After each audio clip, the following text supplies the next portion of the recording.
In Friuli Venezia Giulia, paychecks are falling behind rising prices. Over the past decade, residents have lost nearly 15% of their buying power as inflation soared.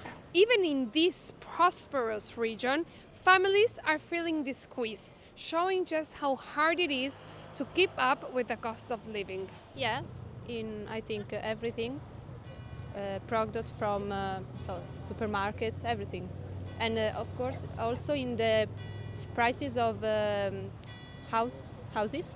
A lot of inflation For example, in prices of what products? in spritz Aperol and in particularly in pizza. I think it's happening not just here, but everywhere in Europe. Inflation and other reasons like that. Yeah, for sure. So you notice more, like you drink a little less, you eat a little less. It's just a little reduced. I think like 30% higher, especially with rents. In the food in special. Lately has been like around 12%, I think so. Yeah, like also clothes, I think so. Yeah.